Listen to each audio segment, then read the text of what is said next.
pessoal, boa tarde, tudo bem? Prazer, a gente está aqui no penúltimo encontro de incentivadores de vidas ativas, uma iniciativa aqui do programa. Eu sou Marcos, do Programa Desenvolvimento Humano pelo Esporte do CPUSP. A gente está nessa jornada de encontros, cada mês com um tema, quase finalizando e correndo nos dois mundos agora, né? A gente fica com um pé no presencial, um pé no virtual, a maioria, né? Então, eu estava acompanhando aí, Ricardo dando uma aula ontem à noite, né? A Silvia, às 2 horas, pulou de uma live para outra. A Paula também estava de manhã numa outra live da REN, né? Da Rede Esporte para a Mudança Social. Gerson, Diogo, também a gente vê vocês bastante aí, né? Já estão mais no presencial aí, Gerson, com os projetos, né? E enfim, todo mundo acho que vai passeando por esses dois momentos, essa fase de transição ainda, né? Daí vamos ver os aprendizados que ficam também para a gente poder utilizar de uma forma positiva, né? No ano que vem, e não ficar sobrecarregado, né? Senão esse próprio tema das vidas ativas, né? Com dois mundos paralelos aí, vai ficar mais difícil a gente desenvolver, né? Pelo menos para nós mesmos. Então, pessoal, obrigado pela presença. Acho que a maioria que está aqui já participou de algum encontro, mas eu vou explicar um pouquinho rapidamente a dinâmica, tá? A gente tem uma questão norteadora para os nossos convidados, e a ideia é que eles falem, embora a questão normalmente ela é complexa, né, mas o desafio é ser sintético. A gente pede uma primeira fala sintética dos convidados, das convidadas, para ter uma maior interação com todo mundo que estiver aqui presente, tá, para que todo mundo possa fazer perguntas também, participar, comentar, tá? A gente tem tido boa interação pelo chat, então, na medida do possível também, Silvia, Paola, Ricardo, Gerson, Diogo também, puderem interagir pelo chat aí também, é interessante que sempre rola uma conversa bacana, né? Temos que aprender também, né, a lidar com as conversas paralelas, né? Aqui está permitido as conversas paralelas, né? Então, vamos interagindo também. E quem quiser fazer algum comentário pelo microfone, né, fazer uma pergunta, fazer um comentário direto, a gente tem usado um código que é a palavra aquário. Então, antes de fazer uma pergunta ou um comentário, coloca lá no chat aquário e faz a pergunta. Daí, quando der uma brecha, a gente vai chamar para conversa também, tá? Se não colocar a palavra aquário, quer dizer que está no bate-papo no chat mesmo, que vai ficar por lá mesmo, tá bom? Tudo bem? É esse o nosso código aí secreto, tá? A ideia é uma conversa bem informal, né? A gente vem discutindo esse tema das vidas ativas, né? Assim, então eu vou apresentar aqui, tá? Você pode, por favor, mostrar as fotos dos nossos convidados, estão aqui na tela, mas eles mandaram umas fotos, a gente tem feito, né, essa brincadeira de fazer uma divulgação um pouco diferente, né? A gente pede uma foto em vidas ativas, em movimento. Então, a gente tem aí a Silvia na bicicleta, né, em Jundiaí, né? Ela está envolvida aí com as políticas públicas da cidade de Jundiaí. Ela vai contar, não vou nem adiantar muito aqui, a Silvia vai contar ela é na bicicleta. A Paola está mais na corrida aí, né? A Paola também, como a Silvia, na área da arquitetura e urbanismo, né? E com exemplos aí, acho que vão ilustrar bem um pouquinho dessa ideia de vidas ativas, né? E esse tema mais amplo, né? De territórios e cidades mais ativas. Por favor, Tati. E a gente separou um pouquinho as fotos, porque não podia perder a oportunidade de mostrar essa foto por inteiro, né? Na divulgação ficou mais recortada, né? Mas aqui a gente falou, vamos mostrar por inteiro essa foto do Ricardo, professor Ricardo lá da UERJ, do Rio de Janeiro. Essa foto é no Rio, Ricardo? Depois você conta onde está essa essa escultura, né? E o Laboratório Vida Ativa, né, da UERJ, foi um dos que nos inspirou também, quando a gente estava discutindo um pouco o tema, a gente partiu do letramento corporal e do trabalho que a gente realiza, mas chegou também nessa ideia de vidas ativas, o que a gente tem usado um pouquinho é o termo no plural mesmo, dessa ideia do coletivo, né, da política pública, da nossa vida que impacta dos outros, das outras vidas que impactam a nossa, né, e a gente usou proposital para ir além do individual, né. Mas foi uma inspiração quando a gente encontrou o laboratório, há tempo que a gente já queria ter um bate-papo aí, então obrigado aí pela presença. Daí temos o Gerson Fonseca, que está aí, que é um parceiro de longa data também, esteve envolvido conosco numa reforma de uma quadra esportiva na comunidade de São Remo, que fica ao lado da Universidade de São Paulo, né? E é um pouco também dessas experiências dele em diversos projetos em vários territórios, né? Ele vem compartilhar com a gente. E o Diogo Silva, né, atleta olímpico, de taekwondo, participou de 2 Olimpíadas, é músico, pai recente, né, então está numa vida ativa, né, de diversas maneiras, e músico também, e nessa... E um pouco, né, pelo jornalismo, a gente teve contato aí com o Diogo também numa entrevista, numa matéria que ele fez lá com a gente, no PROD. Então, o Diogo vai ser o nosso mediador, né, hoje, e fazer não vai ser uma troca de golpes com vocês, não, tá? Então, fiquem tranquilos, tá? Ele vai poder conduzir essa conversa aí do jeito que ele sabe fazer muito bem, né? Não sei se o William, não sei se é questão do problema aí nosso do link, o William Medeiros está aí presente. O William a gente convidou para fazer a fala final, e daí a gente tem esse dinamismo, né? Mas vamos acompanhar aqui, a gente tem esse dinamismo de uma fala final, tá?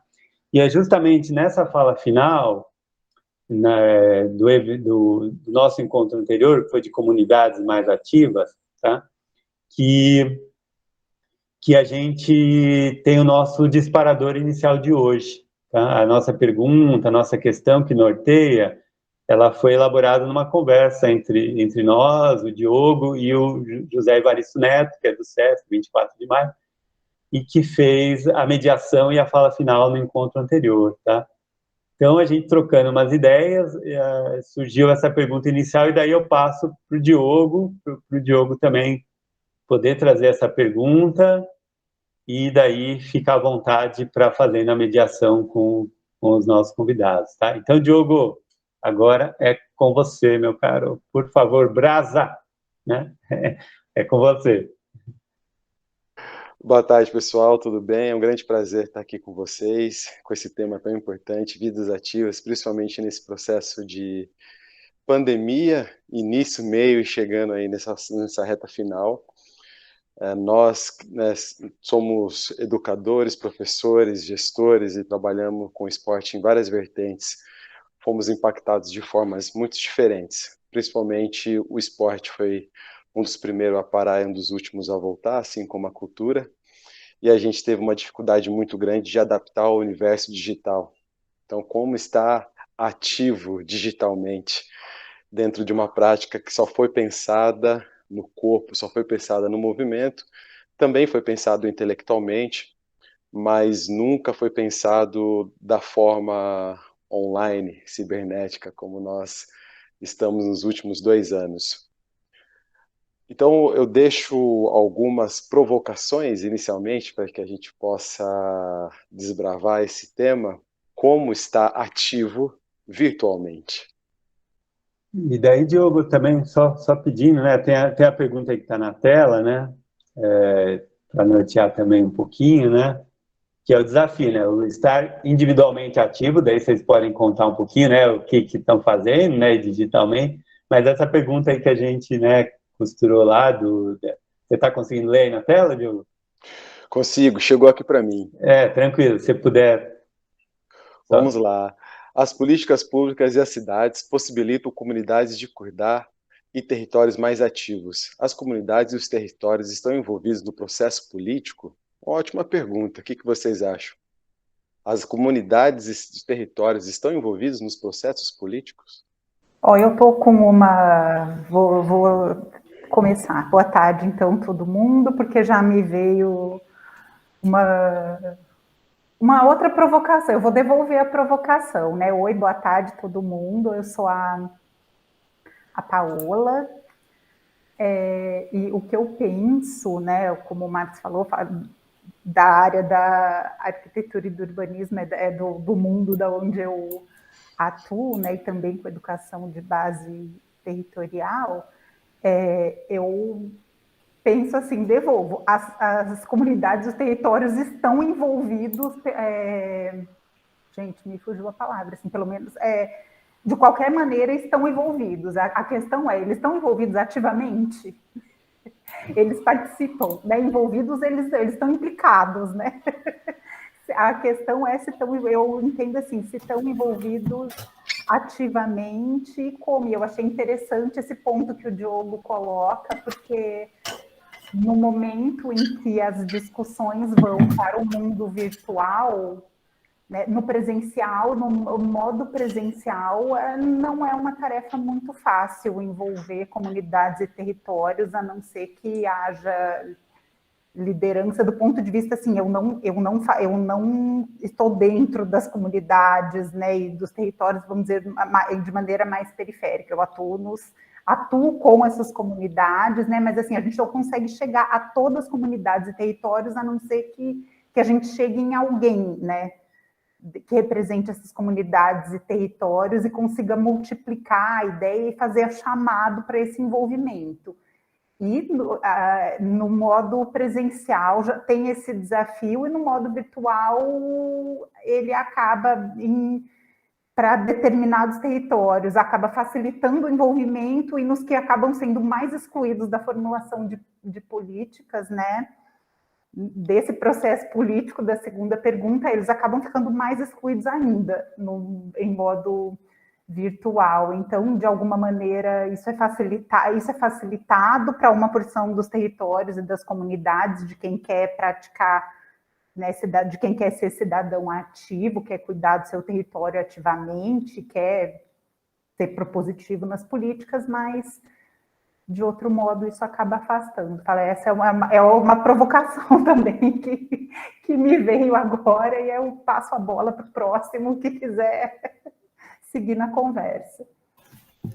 Bom, pessoal, eu não acredito. Primeiro, obrigado aí pelo convite, é muito bacana poder estar aqui. É uma novidade para mim esse modelo aí de interação com vocês, né? Eu acho ótimo, porque a gente acaba, quando tem que dar aula, palestra, é tudo muito formal demais, a gente tem que falar tudo decoradinho do que a gente preparou, e aqui falar de forma mais solta é bacana, né? Porque vai vindo o que vem na ideia, na cabeça, você vai trazendo aí e trocando. Eu acho legal esse formato, muito bom, fica mais solto. Eu fiz questão de não preparar nada e de nem pensar nada, o que vier na cabeça a gente fala, achando que era exatamente esse o propósito, né?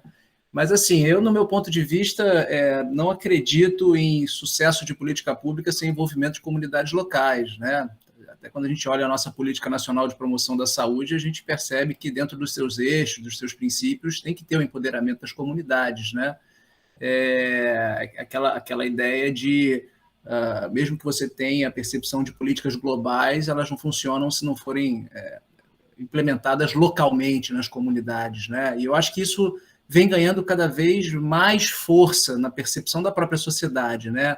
Eu acho que se por um lado a pandemia nos afastou fisicamente por um determinado período de tempo, e ainda está nos afastando, né? Assim, por mais que a vida esteja lentamente voltando ao normal, ela ainda não voltou ao normal, né? Está longe, pelo menos na minha perspectiva, de voltar plenamente ao normal, um processo lento, gradual.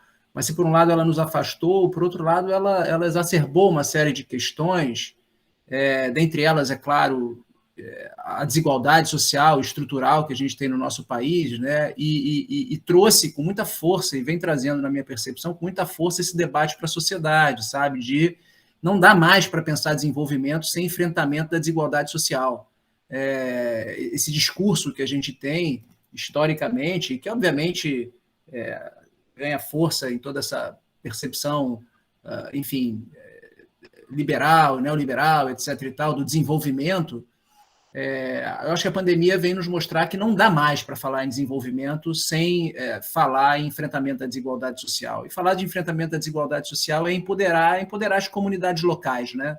Fazer com que as nossas políticas, de fato, cheguem e olhem para aqueles que são mais vulneráveis. Então, eu acho, sim, que o território...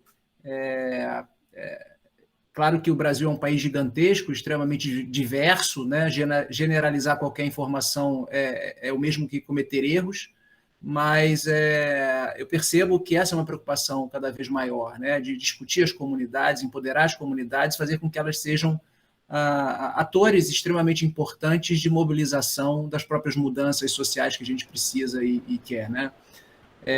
Eu estou tendo uma experiência bacana agora, junto ao Ministério da Saúde. A gente vem desenvolvendo um projeto que é o Proteja, né? Que é um projeto de enfrentamento da obesidade infantil no Brasil, que vão ter um ciclo inicial aí de 3 anos, e que vai estar sendo implementado nesse primeiro ciclo em 1.300 municípios brasileiros. E é bacana porque assim, um dos meus papéis junto ao Ministério é justamente pensar como que as cidades podem tornar a vida dessas crianças e adolescentes mais ativas, né, localmente. Então, ele é um projeto que tem foco central nas questões da alimentação, mas ele é um grande projeto interdisciplinar, né? Quando a gente vê as ações previstas dentro desse grande projeto que está sendo implementado agora, ele está bem no iniciozinho, os municípios acabaram de fazer a adesão ao Proteja. A ideia é que a gente, por exemplo, crie câmeras técnicas municipais intersetoriais, justamente para a gente trazer o olhar para dentro de um programa de assistência primária à saúde da cidade, né, do território, da comunidade. Então, assim, eu não acredito em avanço sem envolver a comunidade local. Eu acho que a pandemia nos trouxe essa percepção. Sempre soubemos, né, que era muito importante enfrentar a desigualdade estrutural do nosso Brasil, mas eu acho que a pandemia ela veio como um alerta muito, muito grande para todos, né? Para todos nós, de que não dá mais para avançar sem essa discussão, sem esse enfrentamento. Bom, essa é a primeira fala que eu queria trazer aqui para vocês. Então, agradeço também aí pelo convite, né, pessoal do PROD. Um prazer poder compartilhar um pouco aqui desse momento com vocês.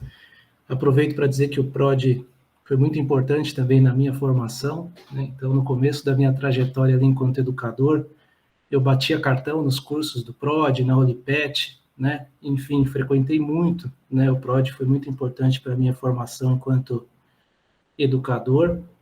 E aí gostaria de aproveitar esse momento aqui para agradecer vocês também por todo o trabalho.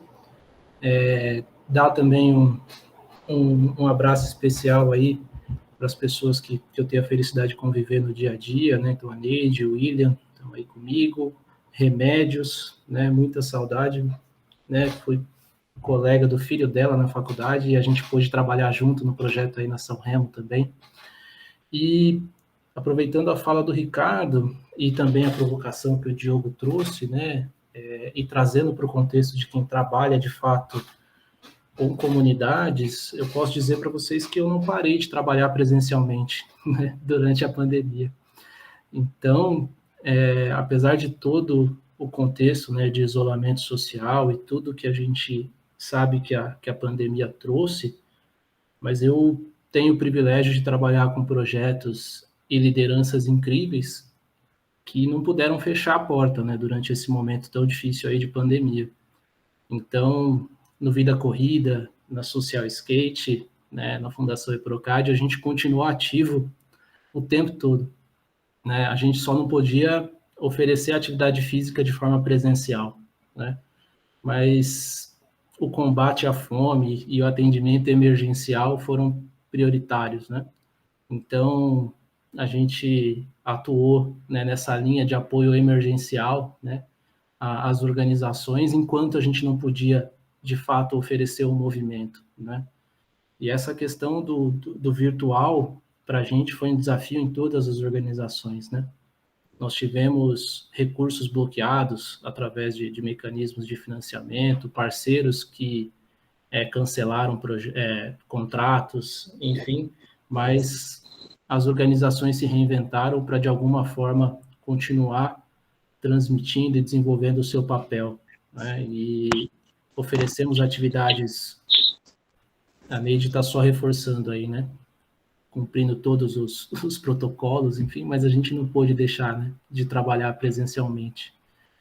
E em algumas dessas organizações, a gente já topou o desafio, né, de trabalhar com atividades online, mas quando você está dentro do contexto, né, quando você está em uma comunidade, você está ali dentro do projeto gravando uma aula online e as crianças estão do lado de fora te chamando, né? Então, é um diálogo bem complexo, e aí eu trago só essa primeira reflexão aqui, para não me estender muito também, e fico à disposição para a gente construir aí nas próximas horas. E navegando dentro desse mesmo tema, eu vejo da importância dos territórios ativos, das comunidades ativas, e também linkando ele, o que acontece no universo político partidário, político congresso.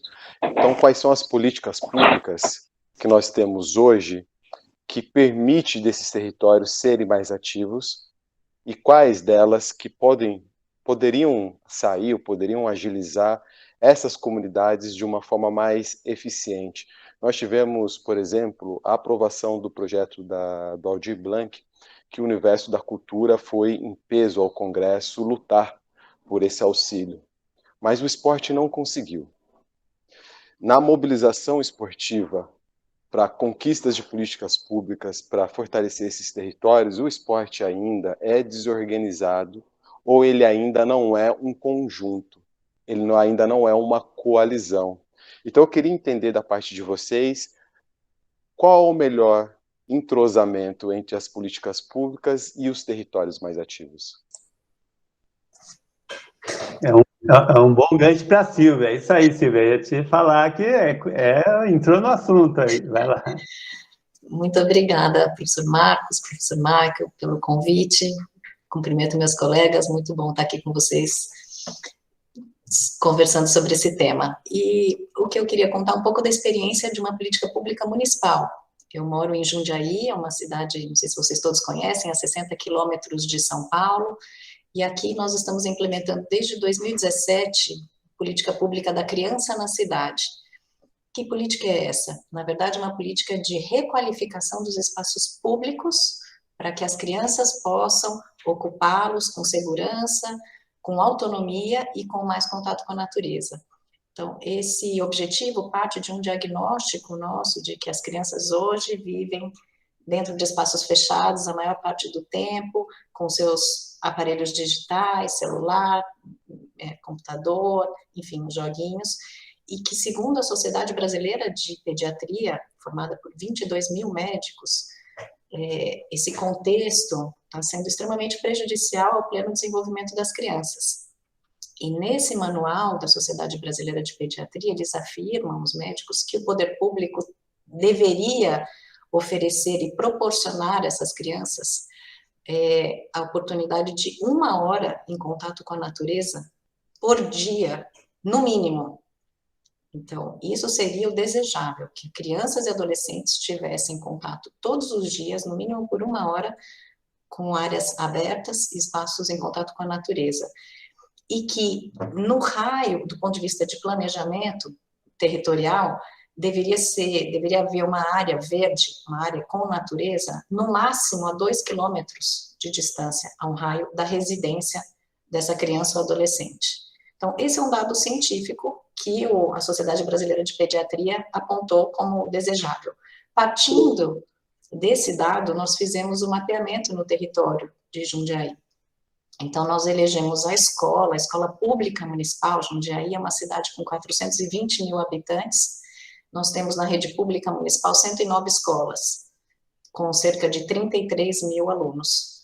E nós elegemos, portanto, como há uma cobertura no território de forma homogênea, né, na cidade toda, essas escolas estão distribuídas, nós entendemos que uma boa estratégia de planejamento urbano seria partir dessa escola, né? As crianças vão a pé para a escola todos os dias as crianças vão à escola, obrigatoriamente. Então, entender como elas vão já era o ponto de partida para entender essa vida ativa, né? Então, partimos para essa pergunta, como a criança vai para a escola? E nós identificamos que na cidade toda, desses 33 mil alunos, apenas 23% das crianças vão a pé para a escola, o que é um número baixo. Claro que esse número é variável, então tem escolas, tem alguns bairros que esse número sobe bastante, muitas crianças vão a pé, outros bairros ele é menor, então 23% é a média. Então, a partir desse dado, a gente definiu que um dos objetivos é ampliar esse número. O que precisa para maior número de crianças e seus cuidadores irem a pé para a escola? Porque se no dia a dia a gente conseguir melhorar esse dado, certamente a gente terá condições melhores de saúde, de desenvolvimento. Agora, não é ir de qualquer maneira. Como é que está a calçada para que essa criança possa ir? Em um bairro que se chama Novo Horizonte aqui, que a gente está fazendo o plano de bairro, nós fizemos o processo de escuta, né? Ricardo falou e eu concordo com ele. Não existe política pública sem ouvir primeiro o público-alvo, né? Então, aqui nós iniciamos a partir de um processo de escuta as crianças e os seus pais, em 2 momentos distintos. Então, as crianças, existe uma forma de escuta que é a partir de desenhos, e tem os especialistas que sabem conduzir isso, para entender o que ela espera desse território, como a criança gostaria que fosse esse bairro, e com os pais por meio de questionários. E aí perguntamos para eles quantas crianças, nesse bairro Novo Horizonte, quantas crianças vão a pé, como elas vão. 40% vão a pé. E das 60% que não vão a pé, os pais responderam que gostariam muito que essas crianças fossem a pé se tivessem melhores condições no território. Nós perguntamos, que condições são essas? E eles falaram 2 coisas, calçadas mais largas e seguras, e mais árvores no caminho para a sombra. Então, você percebe que não é uma coisa tão difícil, né? Aumentar a calçada, a infraestrutura, ainda é um pouco mais complicado a gente fazer essa obra, tem que ter recursos. Agora, a arborização urbana não é uma coisa difícil de fazer. Tanto é que nós nem acabamos ainda o plano de bairro, que vai ser entregue agora em dezembro, mas a partir desse processo de escuta e os técnicos identificando de fato quais são esses percursos prioritários das crianças, porque a gente localiza onde elas moram, onde estão as escolas e, portanto, os percursos prioritários. A gente não vai conseguir, não vai ter dinheiro para melhorar a cidade como um todo. Então, vamos melhorar as ruas onde tem maior número de crianças passando. Essa foi a estratégia. E identificar nesses percursos prioritários das crianças, onde tem pequenas áreas públicas que a gente possa colocar um parquinho, possa colocar um banco para os pais ficarem, estimular a presença de crianças, um momento de parada, né? Então, um momento de estar e um momento de circulação e mobilidade com segurança. Então, essa política pública se estruturou basicamente com esses pilares, requalificar os espaços públicos e, portanto, dando oportunidade para todo mundo, né? Porque hoje em dia quem tem condição, muitas vezes, de frequentar uma boa área pública, quem é sócio de um clube, ou quem pode ir à praia, quem pode viajar, ou mesmo tem cidades que têm ótimos parques municipais, mas ficam distantes. Você precisa de carro, você precisa de ônibus, portanto, precisa de um adulto para acompanhá-lo. Então, é ótimo que tenha isso também, mas é fundamental, e a estratégia que a gente está adotando aqui, que a gente introduza a possibilidade de vidas ativas, né, de movimento, no dia a dia da criança, que ela possa, de forma autônoma, exercer esse movimento, subir na árvore, caminhar, prestar atenção no caminho e se desconectar um pouco, né, das telas. Então, esse é o trabalho em curso nesse momento. Muito bem, Silvia. Eu vou só dar mais uma complementada. Nesse momento, nós temos uma política pública chamada PND, Plano Nacional do Desporto, que está há 23 anos parado. Ela foi escrita para ser efetivada assim que nasceu a Lei Pelé, em 1998, e até hoje ela ainda está no papel, ela não está ativa, ela não é implementada. E o Plano Nacional do Desporto, ele vem nortear o esporte, ele vem nortear quais são as responsabilidades do município, do estado e do governo federal, e colocando metas e planejamento que sejam atingidos a cada 10 anos. Hoje, Quando a gente pensa em esporte na escola, a gente pensa que seria uma responsabilidade do município, porque o município é responsável pelo ensino básico. Agora, a educação é responsável pelo esporte na escola? A educação tem interesse em trabalhar junto com o esporte, porque é uma pasta onde as secretarias não dialogam, as secretarias não conversam. Então, de que forma que a gente pode pensar na escola sendo um território comum dentro dessas comunidades e pode ser esse território de prática esportiva? O que vocês têm a dizer sobre isso? Eu posso falar alguma coisa que está vindo aqui na cabeça. Acho que são tantos comentários, tantas falas boas que a gente vai ficando meio perdido aqui do que a gente comenta, na verdade, né? Tem muita coisa legal para falar e para trocar, né? Primeiro que eu acho, sim, a gente precisa, no que diz respeito à atividade física, pensar em políticas públicas voltadas para as crianças e adolescentes, né? A gente lá no Laboratório de Vida Ativa vem discutindo muito, de uma forma muito alinhada com essa fala da Sílvia, né? Olhar, por exemplo, para a questão dos deslocamentos diários desse eixo casa-escola-casa, né? A gente, por exemplo, está desenvolvendo um projeto que a gente vai lançar daqui a pouco, que é o Motive, que é justamente um projeto sobre mobilidade ativa entre escolares. A gente usa modelos ecológicos para avaliar todos os determinantes, desde determinantes biológicos, socioculturais, do ambiente construído e das políticas públicas que favorecem ou são barreiras no município de Volta Redonda, que a gente vai ter como alvo, nas escolas municipais e algumas privadas também, para a gente ter esse contraponto do público e privado. Porque a gente entende que esse domínio dos deslocamentos ele é muito interessante, especialmente para crianças e adolescentes, né? A gente tem, quando a gente pensa nas crianças e adolescentes e atividade física, a gente tem uma Saúde na Escola, né? Que é um programa intersetorial que envolve educação e saúde, mas quando você olha o Saúde na Escola, muito embora tenham registradas, em 2019 foram algo em torno de 45 mil iniciativas no Saúde na Escola voltadas à intervenção ou intervenções de atividade física nesse programa. Mas ainda assim ele não é o eixo central do Saúde na Escola, né? Ele é numa lista de prioridades, a atividade física vem numa quinta, sexta colocação, depois de vacinação, saúde bucal, alimentação das crianças, etc., né? E a gente tem, obviamente, a Academia da Saúde, mas que as crianças e adolescentes não estão envolvidas nessa, né? não são muito abraçadas por esse programa, por essa grande política pública brasileira, que tem todos os seus desafios, mas é considerada bem-sucedida.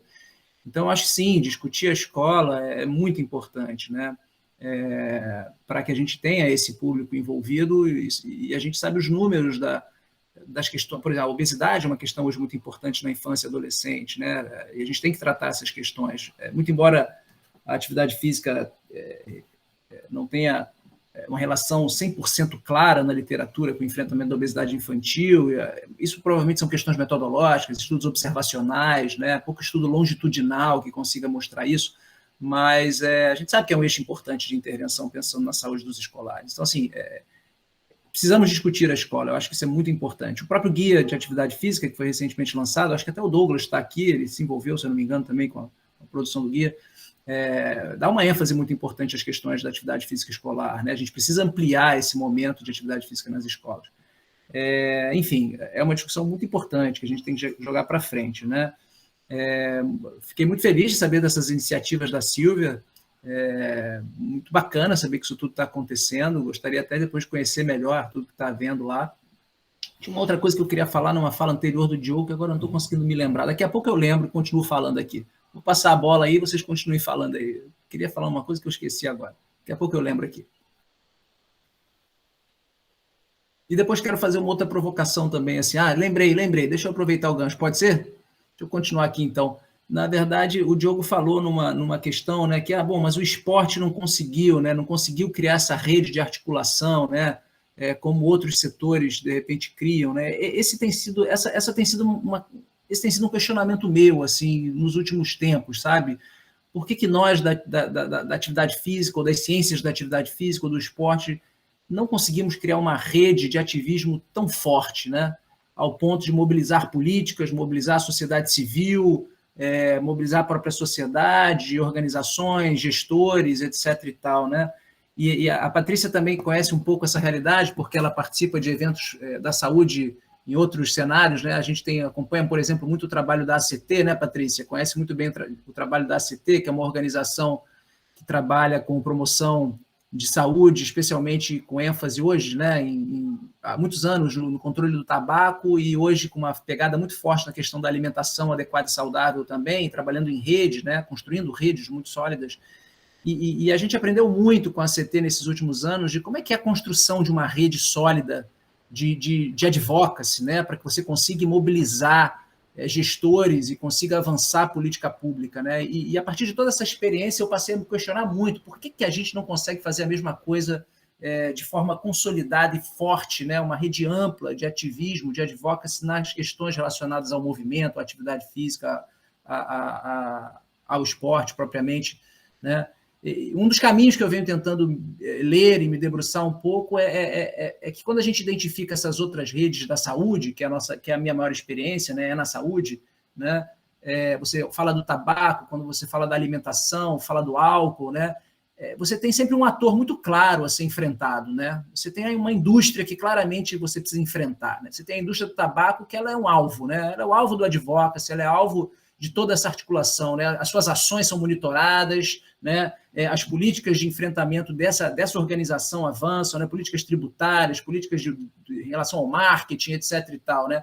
Mesma coisa você pensa para o álcool, a mesma coisa você pensa para a alimentação, a indústria do ultraprocessado, a indústria das bebidas açucaradas, né? Então, você identifica com muita clareza um ator a ser enfrentado. E aí eu tenho a impressão que isso facilita a formação de grupos, né? De rede, né? Porque você tem um ator claro a ser enfrentado. No nosso caso, a sensação que eu tenho, às vezes, é que os nossos atores a serem enfrentados eles são muito difusos, eles são muito... não são tão claros, né? A gente poderia colocar, talvez alguns, né? Aí tem a questão da indústria automotiva, construção civil, quais são esses outros atores que a gente precisa monitorar? Quais são esses outros atores que a gente precisa regular e consequentemente, se organizar em torno desses atores, né, de enfrentar esses atores, né? Então, qual é o ator que precisa ser enfrentado da inatividade física, por exemplo? Ou o ator que precisa ser enfrentado para vidas mais ativas, né? Eu acho que a gente precisa, enquanto acadêmicos, profissionais da área, do próprio ativismo, né, das organizações do terceiro setor, a gente precisa caracterizar melhor esses atores, sabe? Eu acho que a academia, principalmente, precisa desenvolver linhas de trabalho que caracterizem as externalidades desses atores, né? Então, assim, a indústria automotiva é algo que a gente vem tentando trabalhar, né? Assim, ela ainda é vista como um setor de desenvolvimento econômico e ponto. Como se não tivesse externalidades sociais. Tem inúmeras. Tem externalidades em vidas perdidas no trânsito, tem externalidades no meio ambiente, no clima, em cidades centradas no uso de carros menos ativas. Que números são esses? Quais são os impactos econômicos associados a essas externalidades, né? Vamos identificar, levantar esses números. A gente sabe que no tabaco isso foi mandatório para os avanços das políticas públicas. Enquanto a gente não externalizou os impactos das doenças tabaco relacionadas, mostrando, por exemplo, o impacto econômico dentro do SUS, a gente não conseguiu avançar a política regulatória. Foi isso que gerou o alimento necessário para a articulação em rede maciça, que vem desde organismos internacionais até atuações locais. Então, eu queria jogar um pouco essa bola aí para vocês e ouvir um pouco também, mais uma provocação aí para o debate de vocês. Assim, que atores precisamos enfrentar? Essa é a minha pergunta. Eu ia pegar a bola anteriormente, tem alguns pontos que o Ricardo colocou e que, principalmente essa questão dos custos ocultos, né, que a gente enfrenta, é um ponto que eu estou buscando trazer luz na atuação pela mobilidade ativa na MDC brasileira. Aí é outra fase de atuação, assim, vamos trabalhar com solução, né? Além, assim, a gente tem um território, a gente tem território, pesa, a nossa energia é uma solução climática, então é importante. Agora tem organizações que tem relatórios do Ministério da Saúde que lançam luz para quantos milhões de reais são gastos com internações de doenças, por doenças respiratórias que chegam a partir da poluição, né? Mas realmente as questões são muito difusas e outras instituições estão começando a trazer. Eu vi que o ITDP está começando a trazer essas questões, uma situação que me enche de alegria, porque a gente realmente não vê o que é gasto por esses atores que a gente precisa enfrentar, e eles e eles não são fixos mesmo, como o Ricardo coloca, né? Mas até trazendo como solução pela atuação, tentar ser rápida, falar de 2 pontos da atuação. Um na questão da educação e outro pelo ponto de vista da mobilidade, que na primeira fala da Silvia, antes dela tocar no plano de bairro, eu já tinha pensado nisso também, porque até pela questão de lidar com a educação e com infâncias, né, é o território que acaba sendo a base de planejamento, né? Então, eu vou voltar lá na fala da Silvia, mas até como uma solução, vamos dizer, que acaba dando força, né? Porque eu acho que é importante a gente ter presença também, ter ocupação do território para a gente pensar em mais políticas públicas, para a gente e para chamar mais pessoas para atuar por políticas públicas. É importante pensar nesse planejamento, e posso falar aqui do ponto de vista de pesquisas que estão sendo desenvolvidas como boas práticas e para oferecer assessoria e assistência técnica para cidades do Brasil inteiro. Elas incluem o plano de bairro, incluem algumas, eu participo como consultora, e trazem muito da publicação, além das minhas pesquisas, né, pessoais, atuando também como na academia e com planejamento urbano, o relatório do Núcleo de Ciência pela Infância sobre a importância dos bairros, né, do território dos bairros na formação das infâncias, né, e como investir em infância é o melhor investimento que a gente pode fazer na vida, é o investimento que mais traz retorno, e agora nós estamos, né, sempre, eu que falo, em políticas públicas, o cobertor é curto, a gente precisa escolher, então tá aí uma escolha, e quando a gente organiza o território, prepara o território para receber bem os mais vulneráveis, a gente recebe bem toda a população, né? E aí, realmente, né, tornando esse espaço através de formulação de políticas públicas e que trazem envolvimento da sociedade, talvez não entre no ponto que o Douglas comentou, mas não era para ele, se não era para falar agora, tudo bem, mas assim, traz a sociedade, porque geralmente, plano de bairro, ele precisa escutar muito a população. Né, já é um planejamento que é onde a gente está muito ligado no território, né? A gente precisa aprender com quem conhece o território, quem conhece as dinâmicas do território, e é um momento em que a gestão pública mais aprende do que leva a solução a partir do aprendizado, e a participação é bastante efetiva, né? E é o momento da busca ativa também da gestão pública, de escutar os territórios, né? E esse é um ponto importante. Então, assim, isso vai acontecer, e vou dizer que isso tem um interesse importante das prefeituras. É muito bacana ter Jundiaí aí, que é uma experiência, que é referência, né, em questão de educação relacionada ao território, natureza, mas, assim, tem várias prefeituras que têm esse interesse também, e é um retorno importante. E outro ponto também, agora do ponto de vista de quem atua com educação e com metodologias ativas, né, para responder o que o Diogo provocou, que talvez eu vou voltar lá no encontro sobre escolas mais ativas, né, talvez, porque também é a minha área, né, é a zona de conforto. Assim, acredito que seja importante aproveitar esse momento que a gente volta, né, e assim, aproveitar, olhar para as infâncias mesmo, o movimento delas, assim, o que a gente faz nas escolas, o que a gente faz com a nossa educação não é natural, né, então, assim, não é natural ficar quietinho recebendo, né, e a gente aprende na troca, e se a gente aprender na troca entre mais pessoas e na troca com o território também, né, e tem metodologias para criar comunidades de aprendizagem, usar a distribuição. Escola costuma ser a instituição pública melhor distribuída no território, então já direcionar, aproveitar a oportunidade da pandemia, que a gente precisa de espaços mais abertos, assim, não estou querendo ser positiva tóxica, mas assim, já que precisamos de espaços mais abertos para a gente poder voltar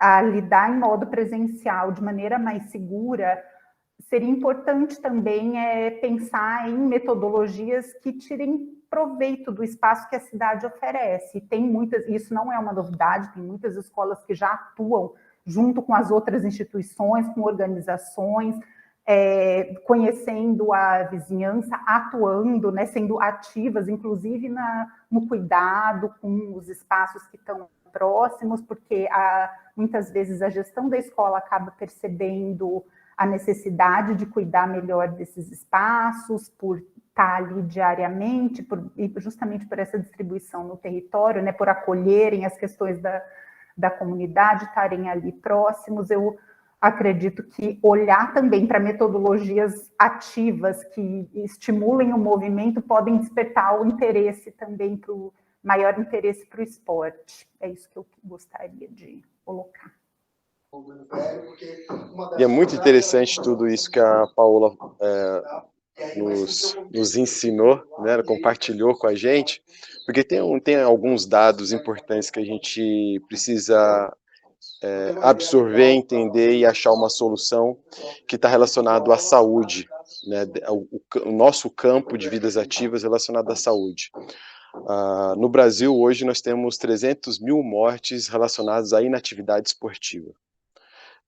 Essas 300 mil mortes sobrecarregam o sistema de saúde e faz o Brasil estar hoje no 5º lugar do ranking entre países com maior índice de sobrepeso e obesidade infantil.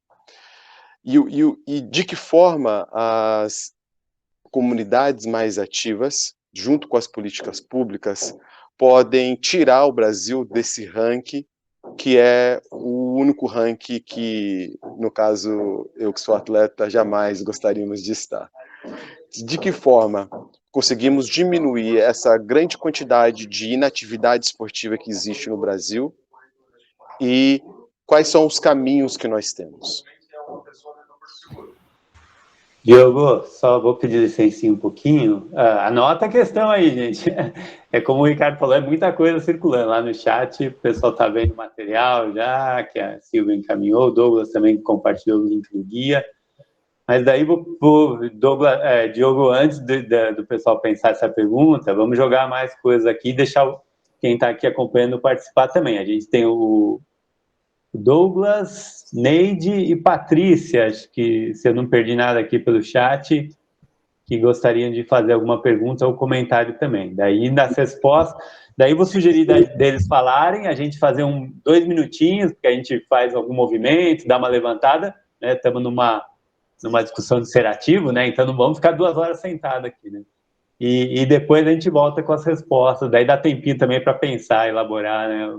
Cruzar tudo aí, tá? Então, Douglas, Neide e Patrícia, nessa ordem pode ser, por favor. Olá, boa tarde a todos, Ricardo, enfim, Silvia e Paola, bom revê-los em telas. Hoje a Paola é a segunda vez que eu vejo ela pela telinha também, mandando super bem. A minha provocação é no sentido, né, considerando que a boa parte das cidades são pequenas, e somado que a gente teve uma péssima gestão da pandemia no sentido de articulação de pequenos territórios, de regiões metropolitanas que já são maiores, e até de governo federal, estadual e municipal, como que a gente poderia aproveitar melhor os fóruns, consórcios, escritórios regionais. A Marinela, que eu acho que ainda está por aí, também teve uma experiência super bacana no Vale do Ribeira, né, reunindo o consórcio de lá, que é uma região aqui de São Paulo, a região mais pobre do estado de São Paulo, reunindo a temática esporte, porque geralmente o esporte, a atividade física, a prática corporal, é algo que fica meio negligenciado pelas políticas públicas, parece algo secundário, né? Fácil de fazer, todo mundo sabe que é importante. Então, como que a gente poderia, pensando nessa lógica do território, vidas ativas, políticas públicas, aproveitar melhor os espaços que já estão consolidados para discutir transporte público, outras pautas que não a nossa, né? Nesses escritórios regionais que reúnem os gestores, tomadores de decisão.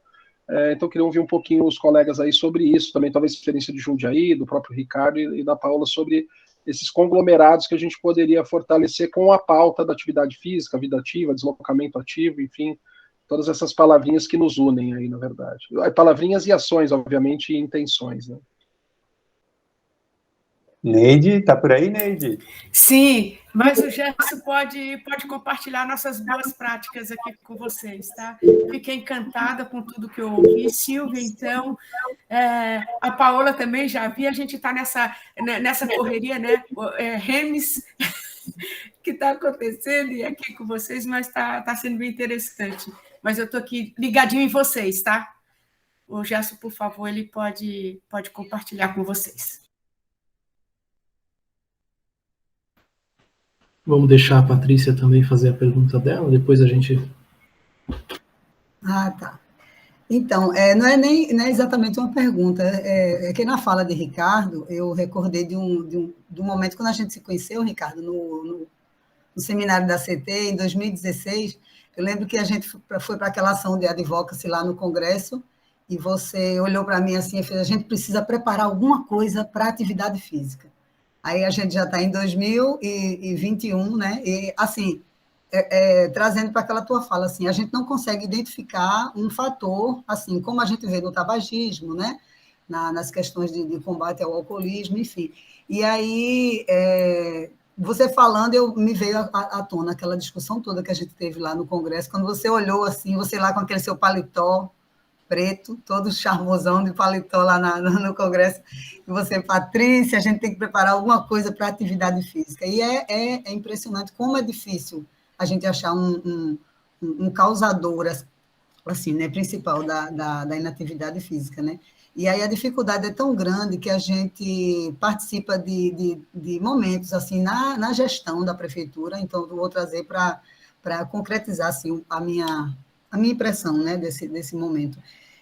Hoje eu participei de uma ação lá na prefeitura como profissional de educação física do programa, né, Academia da Cidade, e convidaram a gente para fazer uma participação no evento do Outubro Rosa, que era destinado para as servidoras da sede da prefeitura, né, as mulheres, né? Então, um auditório muito bem elaborado, assim, a questão da estética do local, tudo muito bem receptivo, enfim. E as pessoas que foram falar nesse momento, a secretária municipal de saúde, o secretário de esporte e lazer, relacionado, assim, mais com a parte da saúde mesmo, né? E aí não teve nenhuma fala, tanto da secretária de saúde quanto do secretário de esporte e lazer, em relação a essa questão da inatividade física relacionada com essa coisa mais do espaço urbano mesmo, né? Da dificuldade que a gente tem de se relacionar com o ambiente que a gente vive em relação a modo de vida ativo. E aí o foco principal do debate entre eles lá, e a gente participou, mas não falando, a gente participou fazendo atividade física com as pessoas, né, com os participantes. E aí o foco da conversa deles foi assim: procurem fazer atividade física, vocês têm que fazer atividade física como forma de prevenção de vários tipos de câncer, inclusive o câncer de mama. Então, vamos para a academia, vamos fazer exercício de força, e, enfim, eu fiquei, assim, extasiada, sabe, Ricardo? E quando eu me vejo discutindo essas coisas com vocês, nesses grupos, eu vejo como a gente está distante dessa discussão e como a gente, se continuar nessa pisada, a gente não avança nem tão cedo, sabe? Então, assim, a própria gestão não reconhece a intersetorialidade, né, do enfrentamento desse problema, né? Então, a própria gestão acha que a gente é inativo fisicamente porque a gente não vai para a academia, né? Não faz exercício de força, né? Então, a gente não discute a questão da mobilidade ativa, a gente não discute a questão da requalificação das calçadas, né? Então, outras coisas que favorecem o comportamento ativo. Aí eu fico pensando aqui, nessa oportunidade de estar aqui nessa discussão com vocês e pegando as ideias que vocês já têm, assim, mais encaminhadas e trazendo um pouco para essa realidade que a gente tem aqui e tentar me engajar de alguma forma em algum movimento, porque a gente procura, né, e muita dificuldade. A implementação de ciclovias aqui em Recife está avançando, mas, assim, muito lentamente, né? Zona 30 também avançando, mas muito lentamente, e a gente espera que avance cada vez mais, mas a gente não consegue verdadeiramente se engajar em movimentos que deem essa essa virada de chave, né, que a gente precisa. Né? Então, assim, quando a gente vai tratar em questão de sobrepeso e obesidade, a coisa da alimentação é mais viável, né, a gente tratar com relação a isso. Mas a questão da atividade física, então, Ricardo, eu me inspiro muito no trabalho que você faz lá no Lava UERJ, e as meninas também aí com as falas todas, né, de Silvia, de Paola também, muito inspiradoras, e eu queria, na verdade, só fazer esse relato, né, essa minha fala dessa situação que eu vivi hoje, em pleno espaço assim, de gestão, né, da própria prefeitura, e que a gente vê como o pensamento ainda é muito distante do que a gente precisa, né? Então, eu queria somente, Marcos, não era nem um comentário, assim, não era nem uma pergunta, era um agradecimento mesmo, né, de poder estar participando desse momento aqui com vocês. Obrigado, Patrícia. Então, pessoal, recordando aí, nós não vamos sair aqui agora fazendo atividade física, musculação, nada. É só sugestão, está em pé a colocação do Diogo, né? Os 3 comentários que foram feitos. Vou colocar aqui uma coisa também, né? Assim, para quem não é da área, né? Assim, a gente está falando aqui tranquilamente entre esporte, atividade física, mas na área não é tão simples assim. Talvez seja até um dos motivos dessa desarticulação, né? O entendimento do que é, né, esporte, atividade física, enfim, né, acaba sendo bem difuso e provocando bastante diferenças aí, né? Talvez teve um relatório do PNUD, né, que saiu em 2017, o relatório Movimento é Vida, que tentou trazer um termo, atividades físicas esportivas, meio que unificando tudo, mas segundo os relatos que a gente teve de quem estava lá, né, com a mão na massa, não foi simples chegar nesse termo também, tá? Mas acaba sendo uma referência. Então, pessoal, só vou sugerir da gente fazer 2 minutinhos para levantar. A Silvia está desde as 2 horas, né, sentada aí, então levanta, toma uma água, ou pensa no movimento, né, que movimento então a Patrícia trouxe isso, né, que movimento eu faria num território, na cidade, né, que para além de um exercício físico, né, o que seria esse movimento, né? Então, imagina nesses 2 minutinhos, ou faz, né, ou convida alguém para fazer alguma coisa junto, ou toma uma água, enfim, 2 minutinhos para a gente parar, e a gente volta daí com as colocações de vocês aí, em cima de tudo isso que foi trazido aqui até agora, tá bom? Obrigado.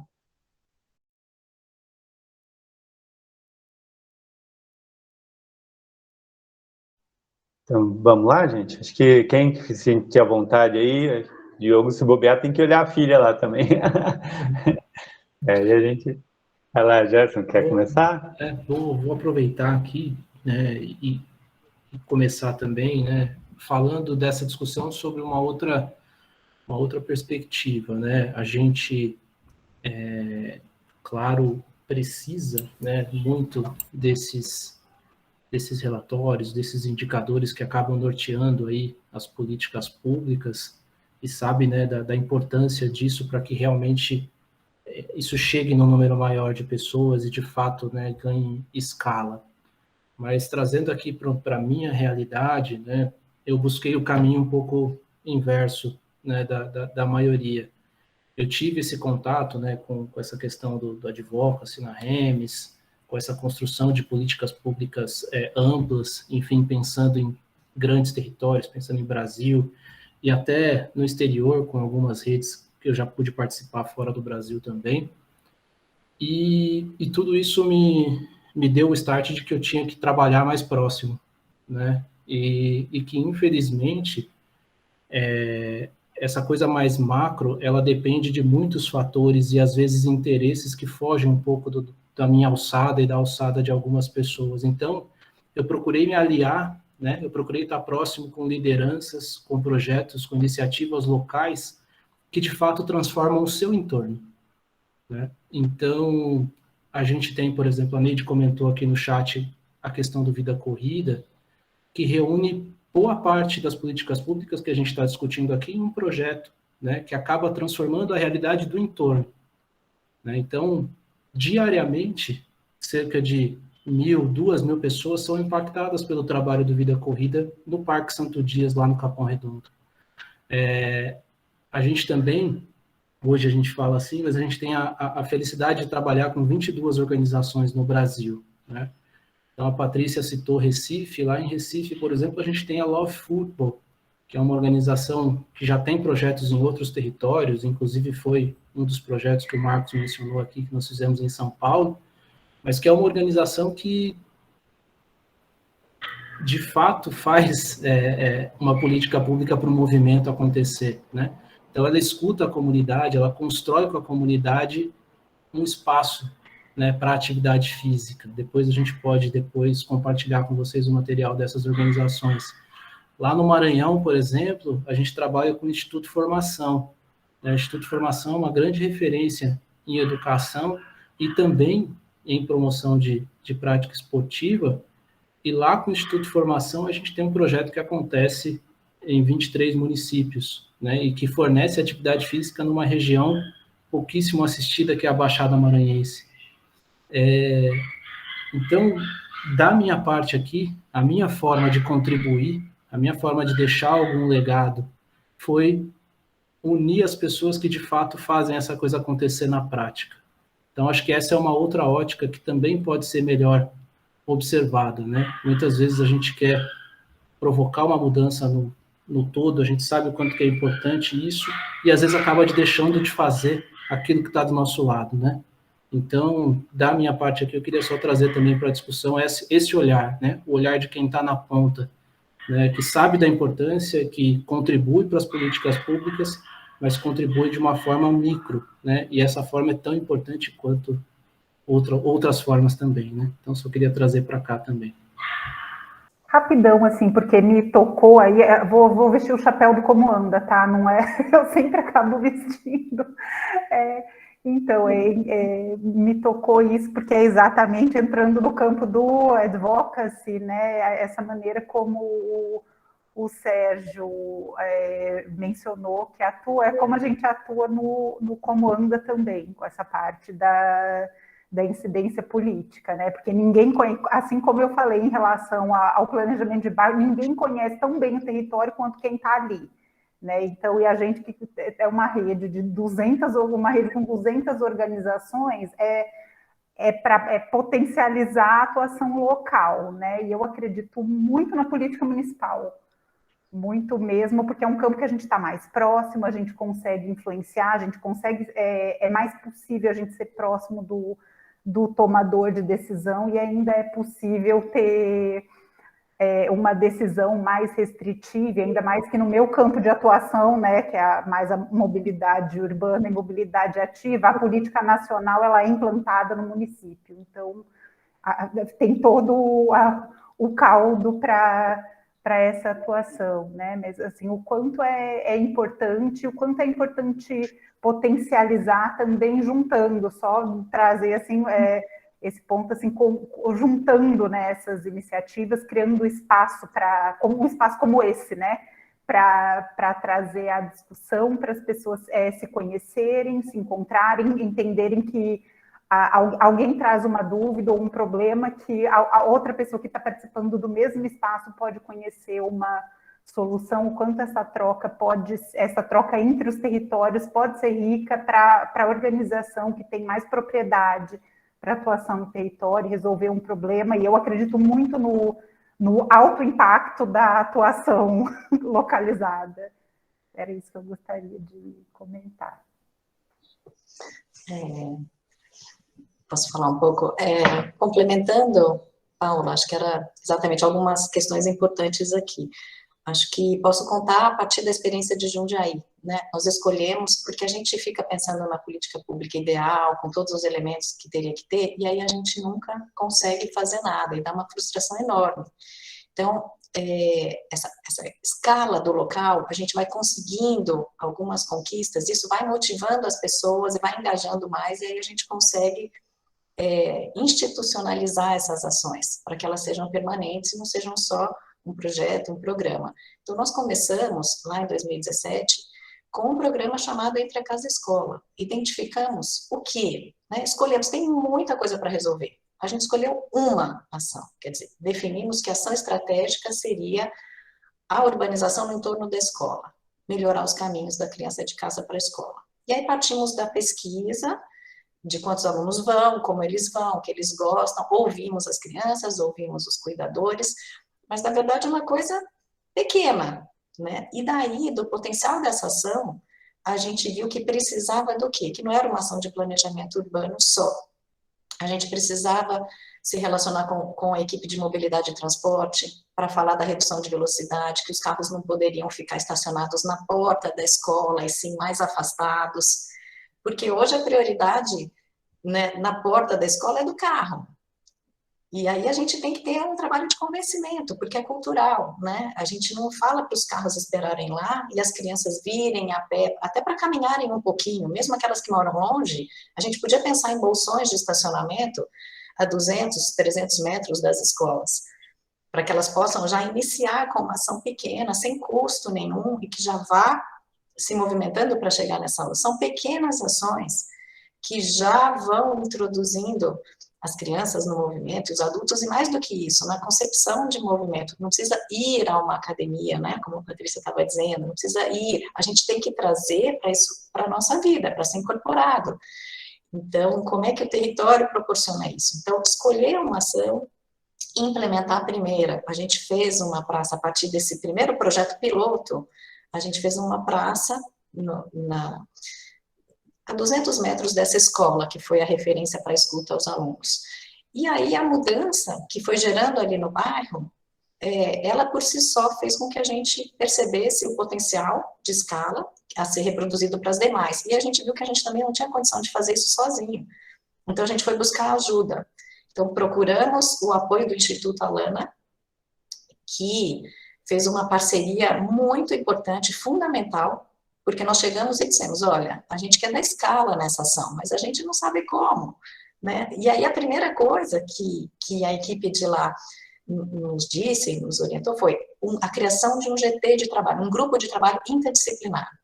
Uma pessoa de esporte, uma de mobilidade urbana, uma da equipe de parques e jardins, educação, saúde e assistência social são historicamente as áreas que tratam do tema da infância, e muito bem, né, já tem os seus indicadores, mas a gente precisa pensar isso de maneira integrada e no território, para que a cidade não seja só, como eu falei, um cenário para essas atividades. Dependendo de como a gente desenhar a cidade, de onde a gente diz que esse carro para chegar até a criança, isso gera um impacto no desenho das ruas, no mobiliário urbano, na arborização.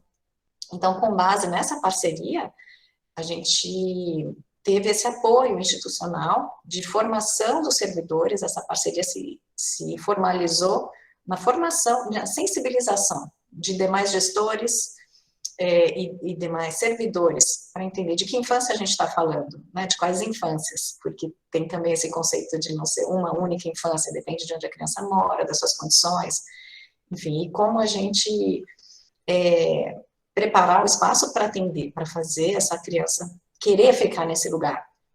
Então, como inspiração, talvez, né, seja começar a escolher uma coisa. Às vezes as hortas, né, a gente tem um trabalho aqui, por exemplo, de hortas urbanas também, que parece tão singelo, né, que a gente mapeou uma série de espaços públicos ociosos. E aí fizemos um decreto que autoriza a cessão de uso para pessoas que queiram cultivar nessas áreas, a partir também de uma escuta feita à população e que mencionava esse desejo. Então, a partir desse trabalho, já você começa a ver as próprias pessoas combinando com os vizinhos, estabelecendo laços de vizinhança, e o que é o papel do poder público no plano de bairro especificamente é estabelecer essas conexões, né? É chamar o vereador, colocar junto ali com a rede socioassistencial, e o poder público deixar claro o que pode fazer, qual a estrutura que tem, né, os seus servidores a serviço disso, mas muito é de estimular a iniciativa privada também, de tentar parcerias para conseguir recursos, e eu acho muito potente essa escala local, né? E a gente, claro, depois institucionaliza, nós levamos isso para o plano diretor da cidade, por exemplo, que são esses princípios, essas diretrizes de ocupação urbana, estão agora sistematizadas, institucionalizadas no plano diretor, mas o primeiro passo acho que é começar, porque quando você dá o primeiro passo, você começa a receber a demanda da população e vai fortalecendo também sua ação. E vê que é possível, e aí mais gente vem, e isso também é muito estimulante, né? E ter um contexto de intersetorialidade, não dá para pensar sozinho, isso é o primeiro passo.